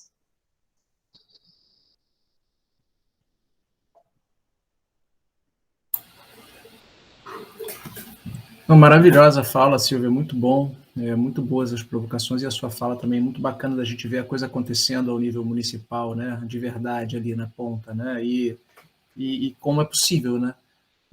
A própria CGPROF vem, né, a Coordenação Geral de Promoção de Atividade Física e Ações Intersetoriais, né, do Ministério, a CGPROF, ela vem, inclusive, buscando mapear essas práticas exitosas, né. Eu estou até aqui, a gente está organizando, junto com a CGPROF, 2 eventos que vão acontecer agora, se eu não me engano, em novembro ou em dezembro, e a ideia é que a gente também tivesse alguns gestores municipais relatando práticas exitosas nos municípios relacionadas ao território, né, o ambiente construído e a promoção de atividade física. Já estou aqui pensando em indicar você para a gente fazer um diálogo lá junto com a CGPROF, porque é uma iniciativa super bacana, muito legal. Eu fico curioso para saber uma série de detalhes dessa sua experiência por dentro, né? Dentre elas, por exemplo, como foi toda a discussão sobre o financiamento disso tudo, né? Na medida em que você tem ações intersetoriais, né? A gente sabe que o financiamento é sempre um grande desafio, né? Obter recursos, principalmente quando envolvem secretarias diferentes, por exemplo, numa mesma única ação, né? Na verdade, a intersetorialidade na prática é muito difícil, né? Na ponta ela é muito difícil. Todos sabem da sua importância, todos sabem que a gente precisa avançar a intersetorialidade, mas quando chega ali na ponta, ela é muito difícil de ser implementada. Parte disso, talvez, por causa dos recursos, né? A gente não tem uma lógica de recursos que sejam necessariamente intersetoriais, né? Cada um fica com o seu quinhão ali, né? Então, gostaria muito de poder ouvir um pouco dessa sua experiência sobre essa ótica, né? De como é que foi por dentro a discussão da captação do recurso e a mobilização necessária para que você tivesse ações intersetoriais de fato sendo implementadas na ponta. Gostaria muito de ouvir um pouco de você nesse sentido, enfim. É uma luta mesmo, mas a gente está muito feliz agora que, pela primeira vez, o PPA, o Plano Plurianual 2022-2025, que a gente encaminhou à Câmara para aprovação, vai se tornar uma lei, e a lei, vocês todos sabem, né, que define o recurso para todas as ações dos próximos anos. Instituiu uma rubrica política da criança na cidade, Cidade das Crianças, que é um reconhecimento a essas ações iniciadas desde 2017 e as discussões que aconteceram ao longo desses anos, exatamente porque é muito difícil. Especialmente o planejamento urbano, não tem verba nunca, a gente é uma secretaria meio, né? Então, a gente faz um exemplo para as hortas urbanas, que é um trabalho que a gente está fazendo agora, fez o decreto, mapeou as áreas, falou com a comunidade, definiu, e aí, de onde vem o recurso para cercar as áreas? E aí, a Secretaria de Serviços Públicos, não, mas não estava no nosso planejamento, mas vocês que inventaram isso, quem que inventou que vai cercar? A gente, mas não tem. Enfim, e isso, de fato, faz parte da nossa rotina. E aí, já por ter passado isso várias vezes, a gente chegou à conclusão de que, de fato, isso tem que ser trabalhado na intersetorialidade. Então, essa rubrica que entrou foi exatamente Cidade das Crianças. Todas essas ações que englobam cultura, esporte, lazer, mobilidade, ligados a esse tema e essa proposta, sairão dali, né? Claro, mas a interface é pequena, porque a educação e saúde, que já tem maior orçamento, claro, já lideram, já realizam uma série de ações, né? E são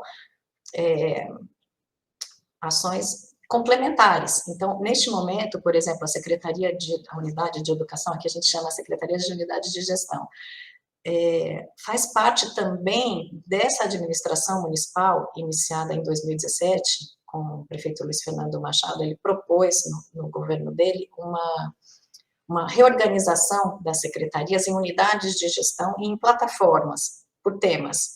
Isso, de fato, facilita muito, porque te coloca em contato o tempo todo com áreas afins. Então, a gente deixou de fazer reuniões só com a equipe de planejamento urbano, mas sempre tem equipe de mobilidade, equipe de serviços públicos, e isso, de fato, vai aproximando. o que é um processo também, porque não é simples. Mas eu acho que é o caminho possível. Tanto é que a gente conseguiu agora essa verba para esse conjunto de ações, né? Porque, por exemplo, uma escola fazia um projeto, a verba de reforma da escola vem da educação, mas era da edificação. E aí, quando a gente via, e a calçada? E a calçada? Esses alunos saem e ficam ali. A gente via o projeto, especialmente porque a gente começou a discutir esses temas de forma intersetorial, com o GT. O GT foi instituído por lei, esse grupo de trabalho, e define que uma vez por semana essa equipe se reúne para alinhamento de ações e para definir prioridades. Então, desde 2018, a gente se reúne semanalmente com essas pessoas e sinaliza as prioridades. Então, a gente fala, não pode sair, né, para manter esse conceito alinhado, não pode sair uma escola incrível do espaço do lote para dentro se a calçada não estiver adequada, se não tiver o espaço, né, para os pais chegarem com as crianças caminhando, e se não tiver arborização. E aí, mas de onde vem a verba para esse complemento? Né? Então, de fato, você tem toda a razão, tem que ser pensado em conjunto. Uma unidade não dá. Então, a maneira que a gente encontrou aqui em Jundiaí foi isso, foi a organização das secretarias em plataformas, que isso tem a ver com a proposta de governo, e, paralelo a isso, a estruturação dessa política pública através de um grupo de trabalho interdisciplinar, que foi nomeado, essas pessoas que participam do GT foram nomeadas, e são, de fato, tem essa atribuição, né, de implementar a política pública. Então, foram dois aspectos importantes, acho que esse grupo de trabalho interdisciplinar e um comitê de crianças, que foi instituído também por lei, de crianças que se reúnem a cada 15 dias, tem todo o processo de escolha das crianças, que não são as melhores, é um sorteio, tem mais informações para vocês, em outro momento posso dizer. Mas, então, assim, a política pública está amparada nisso, na escuta à criança, que é o público-alvo, e no grupo intersetorial, né? E assim a gente vem conseguindo coisas, falta muita coisa, mas é importante ver que algumas ações pequenas já vão mudando a qualidade do bairro e trazendo as crianças, né? Trazendo as crianças. O que a gente quer é trazer as crianças para a rua, para a vida ativa, e quando as crianças vêm, a gente diz, né, acho que a Paola já falou isso, não é bom só para a criança. Quando a cidade está boa para a criança, ela está boa para todo mundo, porque vem o cuidador, vem o pai, vem o avô, né? É um conceito de cidade acessível para todos, né? E a gente brinca também que tem um educador chamado Francesco Tonucci que fala, a criança é como um vagalume, é um indicador de qualidade ambiental, né? Falam que quando uma área está desequilibrada ambientalmente, os vagalumes desaparecem. E ele fala, a cidade, quando não é ocupada por crianças, tem algum problema, né? Porque falta essa vitalidade, e cabe aos urbanistas, as pessoas identificarem o que está faltando aqui, porque é um termômetro. Se a gente tem dois caminhos para escolher, se a gente está andando na cidade e tem duas ruas, uma está deserta e a outra tem crianças jogando bola, brincando, qual naturalmente a gente escolhe? A que tem criança, né? Uma percepção de segurança, de vitalidade urbana. Então, é isso que a gente busca, né? E não sei se respondi, mas...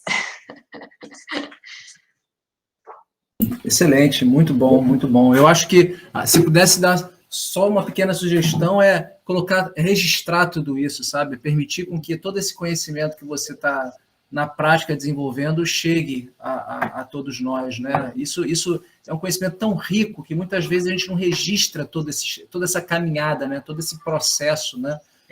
A gente muitas vezes só divulga o resultado final disso tudo, né?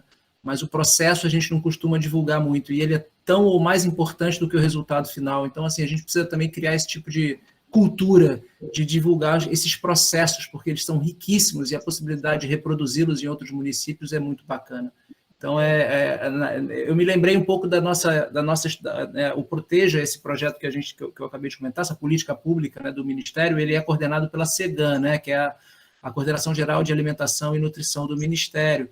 E ele tem uma série de metas que os municípios que aderem ao Proteja precisam implementar ao nível municipal. Há uma previsão de um repasse de verbas do Ministério da Saúde para o município que faz a adesão, para que essas metas sejam implementadas, essas ações sejam implementadas.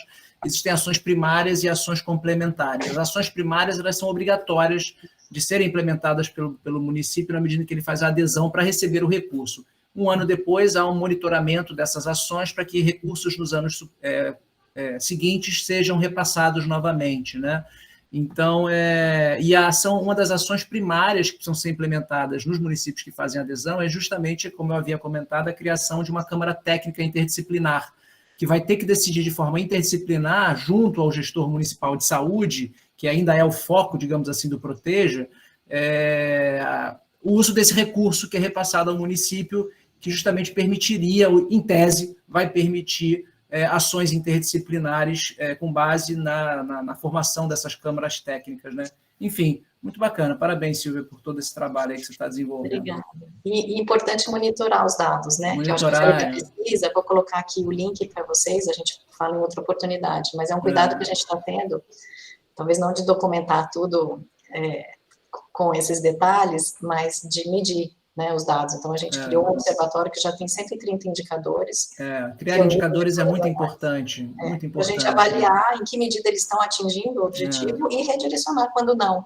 Né? E é fundamental que esses indicadores também possuam uma visão interdisciplinar, né, intersetorial. É fundamental isso também. A gente, às vezes, setoriza muito os nossos indicadores, de modo que ele não dialoga com outros setores. Eu acho que a gente também precisa pensar uma espécie de um barômetro, né, intersetorial de indicadores, né, que fala sobre a saúde da cidade como um todo, né, assim, tem muita literatura já nesse sentido, né, e eu acho que enfim, muito bacana, muito bom mesmo ouvir essa iniciativa.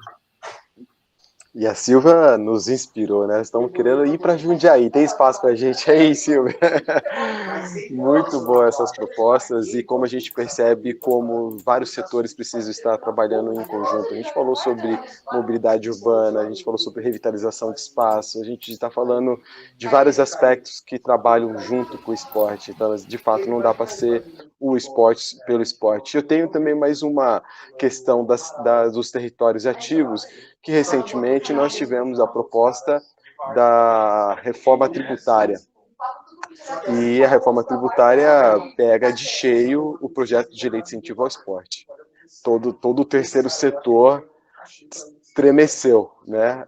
Não sabia o que viria desse processo. Ia diminuir os recursos de 50% a 80% para toda a cadeia do terceiro setor. Pensando que o terceiro setor hoje é responsável por boa parte desses territórios na prática esportiva, principalmente na iniciação esportiva dessas crianças, o que seria de nós sem a lei de incentivo ao esporte? Quem mais está fazendo que esses bairros se mantenham ativos além do terceiro setor? Diogo, só complementando um pouco da tua provocação, né, da tua pergunta, eu queria também trazer que o terceiro setor, né, que acaba implementando e utilizando boa parte desses recursos de lei de incentivo, ele precisa, às vezes, retornar um pouco à tua essência de criatividade, né, e de trabalhar com poucos recursos, mas também buscar outras fontes de recursos, né? Então, muitas vezes, a maioria das organizações fica limitada, né, a lei de incentivo ao esporte. Claro que é uma política super importante e a gente trabalha muito com isso, mas é importante que as organizações não dependam de uma ou de poucas fontes de recursos, né? Que elas possam diversificar, que elas possam buscar parcerias e que elas possam, principalmente, buscar recurso dentro das comunidades, né? Então, é muito importante utilizar a potência que a própria comunidade tem, né? E para isso, gerar recurso, né? E aí, já trago aqui mais um exemplo, aproveitando que a Neide está aqui, mas dentro do Vida Corrida hoje, que é uma organização com base no esporte, uma organização comunitária que surge de uma demanda da comunidade, hoje a gente está criando um negócio social dentro do Vida Corrida, né? Que vai gerar renda para as mulheres do Capão Redondo, que vai gerar renda para o projeto Vida Corrida e de alguma forma vai potencializar ainda mais a comunidade. E essa potência que o Vida Corrida tem, essa potência que a NEID tem, ela existe em todas as outras comunidades, né? O que a gente precisa é empoderar essas pessoas, né? Trazer boas práticas para essas pessoas, para que elas possam também liderar movimentos nas suas comunidades.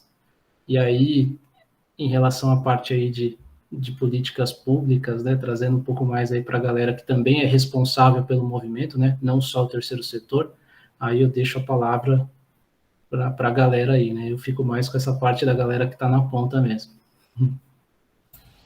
Eu queria dar uma palavrinha sobre o primeiro setor, sobre o setor público, porque a partir até da fala da Silvia, que muitas dessas ações, né, são a inspiração são o primeiro passo para adotar, né, ações mais, se eu falo das ações mais simples, não que todas as ações de Jundiaí sejam simples, né, e aproveitando que agora está num processo de regulamentação do urbanismo tático, que atua, né, com ações mais simples na cidade, é um primeiro passo, tanto para envolver a população, e também eu acredito muito no urbanismo tático como ação educativa, né, porque são ações mais rápidas, mais simples, que dá para entender como funciona o espaço através de pintura, elementos que podem não ficar fixos ali, a gente pode estudar isso, né? Um laboratório no espaço, explicando para quem não é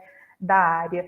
E tem recurso para isso, em geral, muitas vezes o setor público, e esses recursos para ações mais simples são recursos mais acessíveis e que exigem menos capacidade do município, não é? E muitas vezes a gente acaba olhando para investimento, muito para grandes investimentos, grandes projetos estruturantes, esses projetos que a gente chama de qualificação, eles são mais fáceis de ter recurso e eles abrem porta, né? E principalmente pelo que a Silvia falou, e que não é muito comum ter disponível, né? Fazendo a gestão, olhando os indicadores de como esse espaço foi apropriado. Então, acredito que no setor público é importante também olhar para esses recursos que acabam em muito fundo internacional, fundo de financiamento internacional mesmo, acaba oferecendo, e não é olhado com o cuidado, que é olhado com o interesse, que são olhados os recursos mais vultosos para as intervenções estruturantes, eles abrem portas para isso e preparam o terreno, né? E a parte difícil, que é o trabalho conjunto intersetorial, já é ensaiado ali, né? Já começa a acontecer por ali. Eu perdi um pouco a fala do Diogo, a provocação dele, a minha internet deu uma travadinha, não sei se dá para repetir, ou se quem quiser seguir aí também fica à vontade. Tá sim, Ricardo. Eu tinha colocado a situação da reforma tributária que impactaria diretamente no terceiro setor, e de que forma, entendendo o terceiro setor como um dos principais responsáveis por manter esses territórios ativos, quais são os outros poderes ou as outras organizações, além do terceiro setor, que também estão mantendo esses territórios ativos? E caso o projeto passasse da forma que estava planejado, como seria a reinvenção do terceiro setor para esse novo processo pós-pandêmico? Bom, eu não sei se vocês responder essa pergunta, é uma pergunta muito boa. Acho que eu não tenho resposta para isso, mas o que eu posso dizer é que eu me lembro de um dos primeiros discursos desse novo governo federal, especialmente do nosso presidente. Eu me lembro exatamente, ainda em campanha, na realidade, o nosso presidente dizendo que o ativismo brasileiro tinha que ser destruído, né? Que ele era um mal que nós tínhamos no nosso país. E eu nunca me esqueci dessa fala, né? Não é nenhuma surpresa, na realidade, né? Ouvir isso do atual governo. Então, a gente sabe da importância do terceiro setor, né? Justamente ali nas ações locais, né? Comunitárias, formação de redes, mobilização de gestores públicos, avanço de projetos de lei, ou seja, o terceiro setor é a balança, né? É o equilíbrio entre o primeiro e o segundo setor, né? É o equilíbrio entre os interesses de grandes grupos corporativos, atuando com as suas forças de lobby dentro do legislativo, executivo e judiciário brasileiros. E o terceiro setor é a balança, né? É o equilíbrio. Então, é natural você ter um governo, enfim, extremamente neoliberal, atacando o terceiro setor, né? Porque é mais fácil trabalhar sem ele. Então, assim, mas a resposta à sua pergunta eu não tenho, não. Mas eu não acredito, pelo menos eu quero acreditar que a reforma tributária, como está sendo posta, não vai avançar, né? Porque ela, de fato, da maneira como está sendo posta, não vai resolver os problemas brasileiros, especialmente os problemas de redução de desigualdade, né? Então, é isso, né? Eu gostaria muito de acreditar numa reforma tributária que discutisse com seriedade um programa de transferência de renda, tributação das grandes fortunas, progressivo, que não seja tanto sobre o consumo, enfim, por aí. Mas a resposta para a sua pergunta eu não tenho.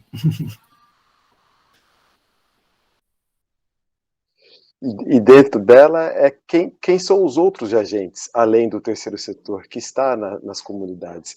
Vocês que trabalham com outras frentes, além do primeiro e do terceiro, quem mais está fazendo que esses territórios se mantenham ativos, na opinião de vocês? Olha, eu acredito muito na articulação da academia com o terceiro setor, sabe? Cada vez mais eu acredito que existe a ciência, existe a Universidade Pública Brasileira, especialmente, né, que também procura compreender esses fenômenos, né, os mais diversos fenômenos, né, que eu acho que dá o alimento necessário, o subsídio, né, necessário de informações para até mesmo alimentar o terceiro setor, né, e até mesmo o primeiro setor, né, políticas públicas baseadas em evidência.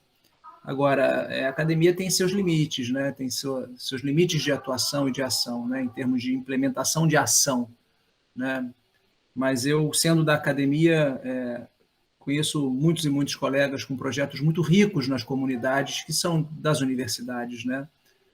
A UERJ, em especial, por exemplo, ela tem uma cultura muito, muito forte, uma tradição muito grande de projetos extensionistas. Ela nasceu como uma universidade extensionista. A pesquisa ganhou força mais tardiamente na universidade, quando a gente teve um reitor, que foi o professor Ézio Cordeiro, inclusive um dos grandes idealizadores do SUS, né? Foi o nosso reitor, falecido recentemente, mas que implementou um grande projeto de incentivo à pesquisa. Mas a UERJ ela tem uma tradição extensionista com aproximadamente 1.000 projetos de extensão atuando em diversas comunidades dos mais diversos cenários e campos de conhecimento distintos. Então, eu vejo a Universidade Pública Brasileira como um grande ator nesse contexto também, produzindo conhecimento que vai dar subsídio, seja para a ação das organizações do terceiro setor, seja para enfim, idealização de políticas públicas, enfim, nos mais diversos setores. Eu não queria deixar isso registrado aqui, o papel da Universidade Pública Brasileira. E é claro, da ciência brasileira, que, só para finalizar aqui, a gente não pode deixar de comentar, né, a discussão da semana passada retrasada de um corte absurdo, que é mais um corte absurdo que vem sofrendo a ciência brasileira, justamente num momento em que ela foi de extrema importância para a gente enfrentar a pandemia, né? Então, assim, eu acho que nunca a sociedade teve uma percepção tão clara da importância da academia e da ciência como teve durante a pandemia, não apenas no Brasil, mas no mundo inteiro, né? Nunca se ouviu tanto cientista falar nos principais meios de comunicação, nos grandes canais de imprensa de comunicação, e mesmo dentro desse cenário a gente está vendo cortes expressivos da ciência brasileira. Então, eu gostaria de ter a ciência e a academia e a universidade pública também como um ator que atua através dos seus projetos extensionistas. Isso não é só, obviamente, uma característica da UERJ, mas de muitas universidades públicas brasileiras. Eu posso colocar rapidíssimo, Marcos, um ponto que é de outro setor ainda que atua nesses territórios e que emerge dali mesmo, que acho que é importante assim, a gente não demonizar o setor dos negócios, inclusive porque tem o setor 2,5, do impacto social, falo que é o que eu represento até aqui, e que tem, assim, os negócios mais incríveis são os que surgem nas comunidades, que resolvem problemas de verdade. Aí eu não estou falando do ecossistema que cria problema para depois resolver, porque existe muito disso também, mas tem esse setor e que eles também criam redes que para tornar o espaço para o desenvolvimento territorial e para tornar aquele espaço seguro. Não é para toda a população se manter ali. E eu acredito, como sem querer romantizar, mas assim, são os negócios que eu vejo mais incríveis, né? Os que vem muito do que o Gerson comentou também, né? De olhar de quem atua ali na ponta mesmo, a partir da necessidade que tem no território, que precisa resolver ali, os saberes que tem ali, o conhecimento que tem ali, e gera desenvolvimento local, né? Isso é um ponto que é importante também quando a gente pensa nessas escalas locais, no poder do território, quem atua ali, né? Que é quem conhece e caminha também para esse ponto que o Ricardo trouxe algumas vezes, né? Que é buscar reduzir as desigualdades também, olhando para o mundo dos negócios, valorizando o trabalho, valorizando o saber de quem está ali, né, como de quem está ali nos territórios e tem ecossistemas para fomentar esse tipo de negócio, que são da própria comunidade, que são incríveis, né? Quando tem apoio, eles brilham também. E fazem um trabalho bastante importante ali local, né? Principalmente de mapeamento de rede, é um trabalho bastante importante que eles acabam fazendo. Obrigadão, Marcos. Né, já ia pegando aqui a palavra para a gente caminhar, né, para o final, né, para manter mais ou menos dentro do horário, para não os outros compromissos nossos também, né. Então, eu queria, assim, a gente normalmente tem um convidado para fazer a fala final, de algum probleminha, mas daí eu vou jogar para todo mundo, então, aí 30 segundinhos, 1 minutinho, para cada um de vocês, inclusive Diogo. Diogo também agora vai responder essa pergunta, Diogo. Diogo ficou fazendo pergunta para todo mundo aí, agora vai responder. Então, assim, a fala final que a gente faz do convite é o que levamos para casa para a nossa jornada cidadã hoje, né? Para a nossa jornada cidadã de vidas ativas. Então, o que cada um está levando, e pensando também no coletivo, né? O que levamos para casa para a nossa jornada cidadã de vidas ativas. Fiquem à vontade. Já que eu provoquei todo mundo, então nada mais justo do que iniciar. Para mim ficou bem objetivo, que é o diálogo. Se os setores não dialogarem, será muito incapaz que a gente obtenha bons resultados. Então, os setores precisam dialogar, as pastas precisam dialogar e entender que o benefício é para a cidade, não para o político, né? Não para quem está sentado na cadeira. Então, acho que essa é a lição que eu trouxe para hoje. Boa tarde para todos. Eu até entrei atrasado, desculpa aí, tá, Marcos? Mas deu para conseguir pegar um conteúdo legal com todos vocês. Eu entrei, a Paola estava falando, depois a Silvia, o Gerson. Então, assim, de todos vocês, Ricardo também, Diogo, de todos vocês que falaram, foi me passado saberes super importantes. Do comentário da Silvia, da questão do desemparedamento, eu vou estar dando uma olhada, porque, assim, dentro do projeto, Marcos, isso daí vai ser muito útil para a gente, aquele projeto da praça, né? E é isso. Tudo que vocês acabaram colocando já no finalzinho, parece que foi para mim mesmo. Então, vou estar levando para o grupo, que o nosso projeto está caminhando, mas ainda não conseguimos marcar um diálogo com a subprefeita, mas está caminhando, tá bom? E o Gerson, eu passei para ele que a gente está precisando de parceria, ele já deu um apontamento aí que eu posso passar um e-mail para ele, então, isso aí é mais que joia, né? Muito obrigado mesmo, gratidão a todos, tá? Obrigado, Iracema. Isso, ó, o Douglas tá colocando no chat também, podem colocar no chat aí também. Gerson, Ricardo, Paola, Silvia, por favor. Quero agradecer a tarde de conversa e dizer que se tivesse uma mensagem, eu acho que é possível fazer, né? Acho que todos aqui têm muita vontade de fazer, cada um na sua área, sua experiência. Acho que começar, reunir as pessoas que estão dispostas ali. Vai ter dificuldade? Vai, mas assim, reúna um primeiro grupo, escolha uma área, um tema e comece, né? Porque daí as coisas vão acontecendo. Quando a gente espera estar tudo extremamente formulado e estruturado, até ter recurso, até todo mundo aprovar, até o jurídico aprovar, daí não acontece nunca. Então, assim, comecem numa escala pequenininha e aí as coisas vão acontecendo. Assim, é possível, a experiência que a gente está tendo lá mostra isso, né? Ainda com uma série de desafios, mas, assim, já há conquistas nesse período. Então, que elas possam inspirar outras ações e a gente possa ter escala, né?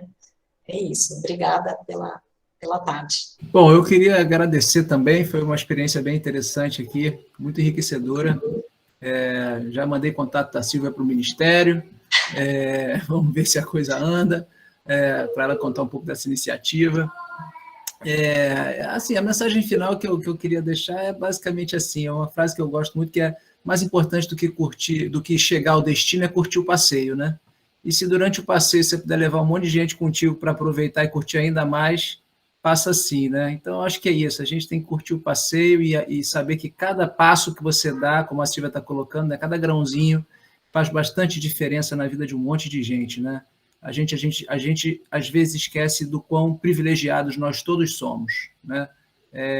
E a gente não pode perder essa perspectiva de vista, né? O que para nós pode representar quase nada, para muita gente, para a maioria representa muita coisa. Então, se puder curtir o passeio e levar um monte de gente contigo, tá bom.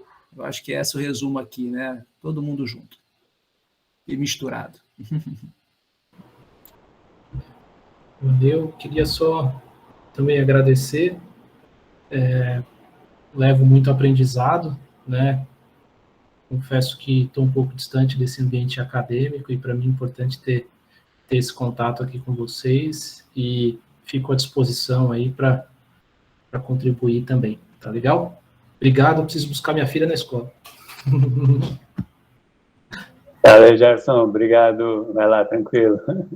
Eu vou falar rapidinho uma coisa que vocês já escutaram, também já trouxe aqui, né, a importância desses espaços de troca, né, para conhecer as experiências. Ninguém é especialista em tudo, e eu acho muito importante, muito interessante conhecer as experiências das áreas que eu não atuo e pensar em como isso pode ser incorporado. Já fiz um monte de anotações aqui que vão aparecer nas reuniões da semana e em projetos que logo vão estar distribuídos aí nos municípios. E, infelizmente, em algumas instituições que ainda a gente não pode falar, mas eu acho muito importante esses espaços de troca, são sempre muito ricos e são os que me deixam mais feliz de poder participar. Muito obrigada pelo convite, pela oportunidade.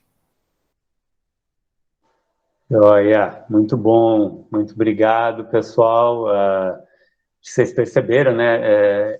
A ideia, todos os encontros, né? Todos os encontros que a gente realizou ao longo do ano tiveram essa característica, né? De pessoas de formações diferentes e com experiências diferentes, para que a gente possa falar para pessoas diferentes também, né? Porque senão a gente fica sempre falando para os mesmos, né? Para os nossos nichos, né? Então, essa ideia de romper as bolhas é algo que a gente está bem característico nos últimos anos, tá? Então, assim, primeiro, agradecer, brigadão por todo mundo que interagiu, né? Nas falas, pelo chat também rolou muita coisa, sempre rola. Um objetivo nosso é fazer essas trocas, então, Silvia, né, com contato aí com o Ricardo, Iracema com o Gerson, né, a Patrícia viu aí o que a Paula trouxe, e é isso, né, o encontro é para isso também. Por isso, na inscrição, quem fez a inscrição, depois a gente gera uma planilha que tem lá na inscrição, o que eu necessito, o que eu ofereço, e de repente vocês façam outros contatos, né, outras parcerias para além do que desse momento aqui, né? E a gente tem 2 convites daí. O primeiro tem desde novembro, já está completando um ano, hein? Uau! Desde novembro tem grupos reunidos desses coletivos diversos de esporte, desenvolvimento humano, atividade física e saúde, da mobilidade ativa, a gente tentando trazer também o pessoal do clima, do meio ambiente, né? A gente tem se reunido, redes Vidas Ativas, toda primeira quinta de cada mês, né? No horário da manhã, a gente está tentando fazer algumas trocas. Já no começo do ano foi elaborada uma carta de incidência política, participamos de um evento do Circuito Urbano ONU Habitat, né? Ricardo também participou bastante, né? E agora a gente está na perspectiva de elaborar um mapa sistêmico, né, do que é isso, o que impacta, que todas essas áreas que impactam vidas ativas, né, enfim, como é que a gente pode pensar um mapa sistêmico.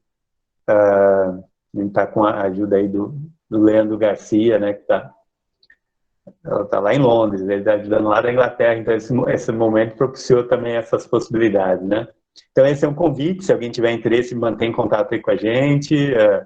Tem um e-group também, mesmo que não dê para participar das reuniões, pode estar no e-group e acompanhar os resumos, acompanhar o que vai rolando, tá?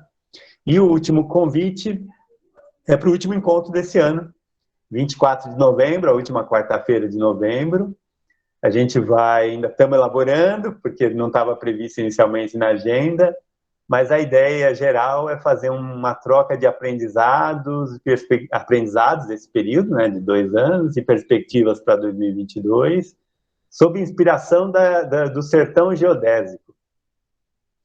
Então, a geodésica, né, é um domo, né, um espaço,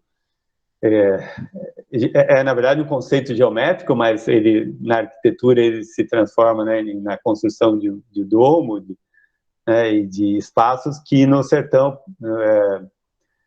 no caminho da obra de Guimarães Rosa, no sertão de Minas, né, que é onde a obra de Guimarães Rosa se situa, o pessoal tem construído muito como espaço de convivência, como espaço de cultura, dança, e a gente está em contato aí com o pessoal, a gente então vai fazer essa conversa nessa perspectiva da geodésica.